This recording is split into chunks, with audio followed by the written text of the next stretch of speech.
This is our VPC daily devotional, and we are in a series called Grace Ways, where we're looking at the small changes that can, in our habits and our attitudes and our actions, that can make a big difference in our spiritual lives and our effectiveness as God's kingdom emissaries and disciples.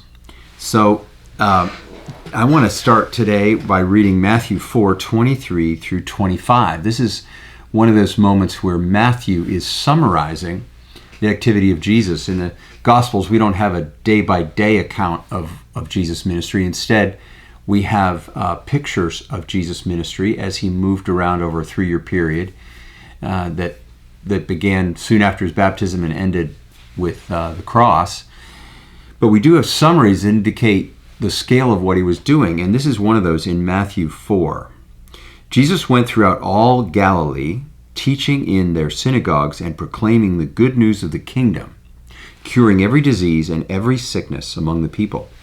So his fame spread. It spread throughout all Syria, and they brought to him all the sick, those who were afflicted with diseases and pains, people possessed by demons or having epilepsy or afflicted with paralysis, and he cured them. And great crowds followed him from Galilee, the Decapolis, which is a name for a set of 10 villages or towns, Jerusalem, Judea, and from beyond the Jordan. This is the word of the Lord. Thanks be to God. What amazes me about this passage is if we take a step back, we think about the things that Jesus was doing. He was recruiting disciples. So just prior to this passage, we have him beginning to form this special group that will lead the Jesus movement, the movement of the gospel out into the world after his resurrection. And that was a big deal, to find people and to enlist them and to form them into a group, despite what were very severe differences in the group, socioeconomic, political backgrounds. So forming them into a cohesive group and then teaching them all they needed to know to be able to pass on the truths of God to generations to come.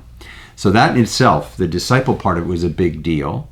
Jesus also wanted to teach broadly, so as he traveled, he taught, most famously the Sermon on the Mount. In Luke, it's called the Sermon on the Plain. But these are just samples of Jesus' preaching and teaching that took place in synagogues, as mentioned here, but also in the outdoors. He went to people. And later in Christianity, there were several movements like that where the church moved out of its buildings and began to do services and outreach in various locations. That's what Billy Graham started his career doing, that a tent ministry, it was initially called, where they would set up tents in towns and he would preach for a week or so. Also in England, the Wesleys did this. They brought the truth of the Bible out into the world, so people who were working as farmers or laborers would have direct access to it. So Jesus did that. So those are two big things, the teaching ministry and the forming ministry or discipling ministry that Jesus was doing. And yet he was so available. Coaches say this thing. They say the best ability is availability. Have you ever heard that expression? The best ability is availability. What does that mean? Well, it means that if you're a star player but you're hurt or you're not available to play, you can't help your team.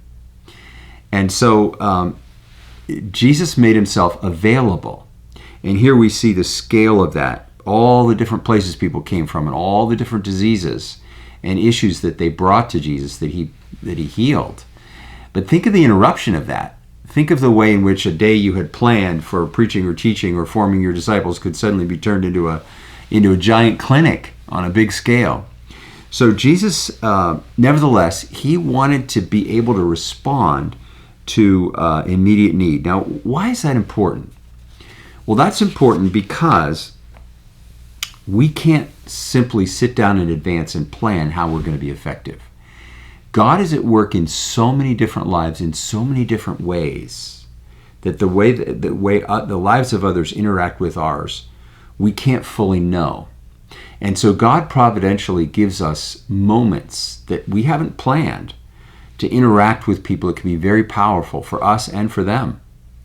And if we just blow by those moments because we're too busy, we've got a pre-planned agenda, then we miss this characteristic of interruptibility, I like to call it, that Jesus had.